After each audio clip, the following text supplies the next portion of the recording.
Queridos hermanos, vamos a hacer entonces nuestra segunda parte pues, del encuentro que tiene que ver con el Evangelio del domingo, ¿no? Vamos a hacerlo como siempre en el nombre del Padre y del Hijo y del Espíritu Santo, amén, pidiéndole a nuestro Señor que nos mande su Santo Espíritu para que este encuentro se haga no como nosotros queremos hacerlo, sino como Jesús quisiera y merece que sea realizado. Gloria al Padre y al Hijo y al Espíritu Santo, como era en el principio, ahora y siempre, por los siglos de los siglos. Amén. Espíritu Santo, ilumínanos y santifícanos. En el nombre del Padre, y del Hijo, y del Espíritu Santo. Amén. Continuemos pues con el Evangelio del domingo. Vamos a ver el capítulo hoy 27, ¿no? Jesús es llevado a Pilato. Jesús es llevado ante Pilato.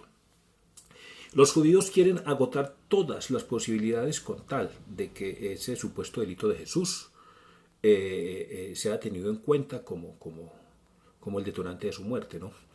Es decir, quieren que muera a toda costa, ¿no?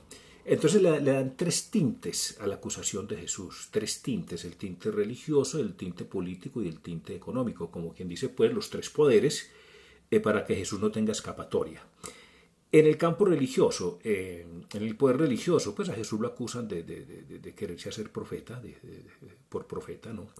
Y realmente lo era el profeta que había de venir, y predicando la verdad que viene de Dios, pues dejó al descubierto muchas fallas en la falsa religiosidad de los judíos, ¿no es cierto? No más por poner un ejemplo, mire esa falsa piedad de los judíos, ese fariseísmo tan enorme. Ellos no entran a la casa de Pilato, al palacio de Pilato, por no contaminarse para la Pascua. Pero sí no caen en cuenta que se contaminan con un crimen de estos de condenando a un justo. ¿Qué es más grave ante Dios, entrar a una casa o condenar a un justo? A una persona inocente, ¿no? Bien, el poder político, pues hacerse rey en ese momento era una afrenta al imperio romano, porque el único rey era el César. Pero cuando Pilato entrevista a Jesús se da cuenta que no representa más el mínimo peligro. Tanto que Pilato hace hasta todo lo que está a su alcance para liberarlo. Y Pilato sabe que está condenando a un inocente.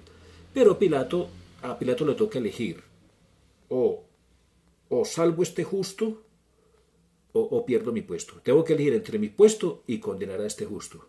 No, Pilato optó pues, por salvar su puesto, salvar su posición, y él sabía que se condenaba a una persona justa e inocente. Bueno, el poder económico está muy sutil, pero está ahí, está ahí. Jesús dijo, destruir este templo y lo reconstruiré en 3 días. Acuérdense que Jesús cuando entró a Jerusalén el templo estaba lleno de mercaderes. El centro, el Evangelio lo describe muy bien, que el templo era el centro de acopio de los industriales de la religión, los industriales de la fe, porque eso habían hecho los judíos del templo, un mercado, ¿no? Una industria de la religión, una industria de la fe. Allí se movía mucho dinero, ¿no? Entonces, cuando Jesús dice destruir este templo y lo reconstruir en 3 días, nadie se imaginó que hablaba de su cuerpo. Todo el mundo creyó que era el templo de piedra que había durado 46 años su construcción. Entonces muchos dijeron, no, pero si destruye el templo, se nos acaba el negocio de todos. ¿De qué vamos a vivir? Ahí sí nos perjudicamos todos, ¿no? No podemos permitir eso, ¿cierto? Se acaba el negocio de la religión, el negocio de la fe que había ahí, ¿no es cierto? Pero entonces fíjese otra cuestión. ¿Cómo es posible que ellos crean que Jesús tiene el poder para destruir ese templo? ¿Sí? Y no crean que es hijo de Dios, ¿no? Pues solo una persona con poderes sobrenaturales puede destruir un templo que duró 46 años y reconstruirlo en 3 días, él solito. Entonces, esa incoherencia de la fe ahí. Y converge el Evangelio también. Aquí no se puede servir a 2 señores, a Dios y al dinero, ¿no? A la larga ellos eran servidores del dinero, ¿cierto? Y como dice el Evangelio, terminan odiando a uno y queriendo al otro. Muerte de Judas. Muerte de Judas. Judas nunca se imaginó que su traición fuera a llegar a unas consecuencias tan nefastas. Esto nos deja una enseñanza muy grande. Nosotros, si nos atrevemos a actuar, siempre que actuamos estamos escribiendo la historia, ya sea la de nosotros, pero que necesariamente involucra a los demás. No podemos escribir nuestra historia sin involucrar a los demás. Entonces, si escribimos la historia, es decir, si actuamos, tenemos que estar dispuestos a afrontar las consecuencias, ¿no? Y nosotros a veces ni sabemos siquiera qué consecuencias va a tener un acto por pequeño o indiferente que parezca. ¿Ok? Eso le pasó a Judas. Y aquí también hay un fariseísmo, yo diría que hasta descarado. Cuando Judas devuelve las monedas porque se arrepiente, Ellos dicen, los judíos dicen, los sacerdotes dicen, no, pues, ¿cómo vamos a echar estas monedas en la alcancía si son dinero de sangre? Más bien compremos un campo para enterrar extranjeros. Volvemos al punto, ¿qué es más grave, echar unas monedas en una alcancía o comprar la muerte de un inocente? ¿A Dios qué le ofende más, echar monedas en una alcancía o comprar la muerte de un inocente, acusar a una persona justa? ¿No? Muy bien. Coronación de espinas. La coronación de espinas. Voy a permitirme leer un parrafito chiquitico de este libro tan hermoso que se llama Las 24 horas de la pasión, de Luisa Picarreta, una sierva de Dios, una mística. Habla Jesús, le habla a cada alma. Dice, abro comillas, yo debo rehacer al hombre en todo. La culpa le ha quitado su corona y lo ha coronado de oprobios y de confusión, de modo que no puede comparecer ante mi majestad. La culpa lo ha deshonrado, haciéndole perder cualquier derecho a los honores y a la gloria. Es por eso que quiero ser coronado de espinas, para volver a ponerle al hombre sobre la frente su corona, y para devolverle todos los derechos a toda clase de honor y gloria. Cierro comillas. Ahí está clara la coronación de espinas. Era necesaria la coronación de espinas de Jesús para devolvernos nuestra dignidad, nuestra categoría y todos los honores que como hombre tenemos. Vamos a la crucifixión y muerte de Jesús. Muere Jesús y empiezan los prodigios, ¿no? Primer prodigio, los gentiles confiesan que Jesús es el Hijo de Dios, ¿no? En la confesión del centurión, cuando dice verdaderamente este era el Hijo de Dios, en él se ven todos los gentiles, todo el mundo gentil confesando que verdaderamente Jesús, el que cuelga de la cruz, el que colgó de la cruz, es verdaderamente el Hijo de Dios, ¿no? Y aquí vienen las burlas de... Mire, si los judíos, cuando coronaron a Jesús de espinas, los judíos se burlaban de Jesús como rey, le decían salve rey de los judíos en sol de burla, ahora los judíos, los sacerdotes y los fariseos y demás, se burlan de Jesús como profeta. Si es rey que baje de la cruz, si es Dios que baje de la cruz, ha salvado a otros mismos, porque no se salva a sí mismo. Entonces fíjese que de Jesús se burlaron de él como rey, se burlaron los romanos, los soldados romanos, y como profeta se burlan ahora los judíos, ¿cierto? Miremos el detalle de la túnica. Jesús, todo ajusticiado, perdía los derechos ciudadanos, entonces los verdugos podían apoderarse de todas sus pertenencias. Así ocurrió en Antiguo, cuando José sale de la casa de su padre Jacob, va a buscar a sus hermanos ya tienen planeado venderlo, venderlo no, matarlo, pues deshacerse de él. Antes de echarlo a ese pozo donde lo echaron, le quitan la túnica.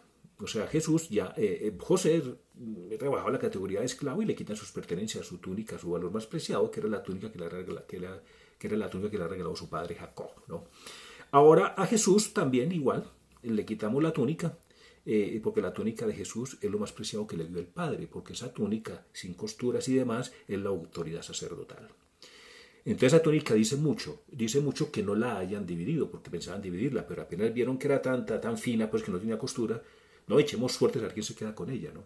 Entonces se está garantizando con este detalle de que la iglesia nunca se va a separar, la iglesia nunca se va a dividir, ¿sí? Va a tener muchas convulsiones, va a tener muchas persecuciones y muchas crisis como la que atraviesa actualmente. Persecuciones por acá, persecuciones por allá, de todos los poderes, de todo el mundo, en fin, pero nunca se va a dividir, nunca se va a dividir. Puede que se vuelva más pequeña, sí, puede que se ponga más pequeña, todo el mundo se va, todos los días la gente de la iglesia, eso no es un secreto, ¿no? Pero a lo mejor se está purificando, y dice el Evangelio, todo el que persevere hasta el final, ese se salvará, ¿no? Y esta es la única iglesia que fundó Cristo estando sobre la tierra, y la iglesia de Dios es una sola. Creo en la iglesia que es una. ¿Ok? Muy bien. El velo del templo. Al morir Jesús se rasgó el velo del templo en dos. Ese velo era el que separaba el templo del Sancta Sanctorum. O sea, dentro del templo siempre hay un lugar más santo, ¿no? Entonces, al romperse ese velo, ya nos está mostrando que se rompe, ya tenemos acceso directo a ese santuario escatológico, ¿no? Ya tenemos acceso directo a Dios en Jesucristo, ¿sí? Porque Jesús con su muerte abrió el cielo y entró Él es la cabeza, y nosotros somos el cuerpo.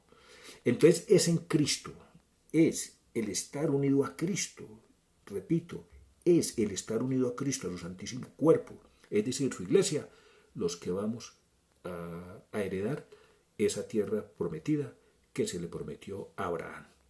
Que de hecho el primero que tuvo el salvoconducto para llegar a esa tierra que Dios le prometió a Abraham fue un ladrón. Fue un ladrón.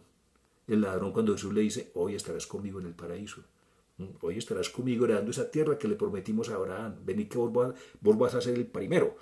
En fin, bueno, muy bien, sepultura de Jesús.